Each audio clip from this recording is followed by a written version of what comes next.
Good evening, ladies and gentlemen, fellow BYU students. I'd like to start off tonight by showing you a few pictures. And while we look at these, I want you to think of what they all have in common. Now let's go back to the last one, the bicycle rider. Why is he not wearing a helmet? All of these activities are high-risk activities, and helmets are required. We wouldn't see our beloved BYU football team walk onto the field without their helmets. Now that just seems silly, right? So why then is it so socially acceptable, especially around campus, for BYU students not to wear their helmets? Prevention is the best medicine and treatment for brain injuries. There are no excuses. Wear a helmet.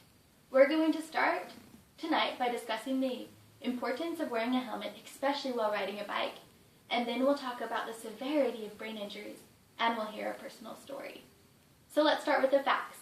Helmets.org states that wearing a helmet reduces the risk of moderate, severe, or serious head injuries by 74%.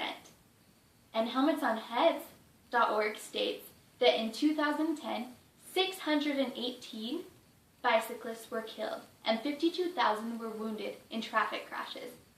Also, over the past few years, 9 out of 10 fatalities in bicycle crashes were not wearing helmets. Wow, these facts are pretty grueling, right? Also, despite what you might think, wearing a helmet is cool. Martha McNeil, an avid helmet wearer, states, "It's cool to wear a helmet because the brain you've got is the only brain you're going to get." She has a very good point. Our bodies, our brains, are a gift from our Heavenly Father. And one way that we show Him that we are grateful, that we respect them, is by protecting our brains, or by wearing a helmet. There are also other benefits to wearing helmets. They're usually brightly colored, and this makes it so you're more visible to those around you, to other cars, to other bicyclists. And helmets offer protection to the weather, to the rain, the sun, hailstorms. This is especially useful here in Utah because we never know what the weather is going to do. But when it comes down to it, we wear helmets to protect our heads. Now that we've discussed a little bit about the importance of wearing helmets, let's discuss the severity of brain injuries, which are always worse without a helmet. A traumatic brain injury is terrible. This happens when an external force collides with your head. Some side effects of traumatic brain injuries are dizziness, blurred vision, headaches. Also, people that have suffered from traumatic brain injuries can't think straight. They're often easily frustrated, easily angered, and they will often act without thinking. It was a Wednesday night. My brother was at a youth activity. He was sledding. His leader brought him home, and he couldn't remember what had happened. He couldn't remember his name. He couldn't remember me, his little sister. I was in elementary school at this time, and I was terrified. My parents rushed into the emergency room.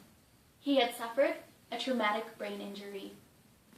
I remember being left home alone that night, and I was scared.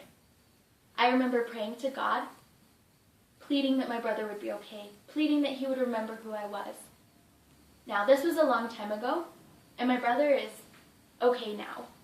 He had to go to lots of therapy, and it cost a lot of money. This is what he has to say about the event. "It completely changed my life. For years, I wasn't able to retain information in my memory. I wasn't able to run or do anything physical. I was so tired all the time. Even with 9 hours of sleep a night, I had to nap every afternoon after school. And according to the doctors, I only had a mild concussion. I can't imagine what a more moderate or severe concussion would have been like." My brother is graduating from BYU this month. He is newlywed, and he is happy. He has an incredible life. I know that God answered my prayers. But him and I both agree that his injury would have been less severe had he been wearing a helmet. I hope that none of you ever have to go through this, ever have to deal with a traumatic brain injury, and prevention is the best way. So let's review what we've talked about a little bit tonight. First, I'd like to remind you that 9 out of 10 cyclists that are killed are not wearing helmets. That wearing a helmet is cool, and we need to protect our bodies, this amazing gift that our Heavenly Father has given us. And a great way to do that is by wearing a helmet. No excuses, wear a helmet.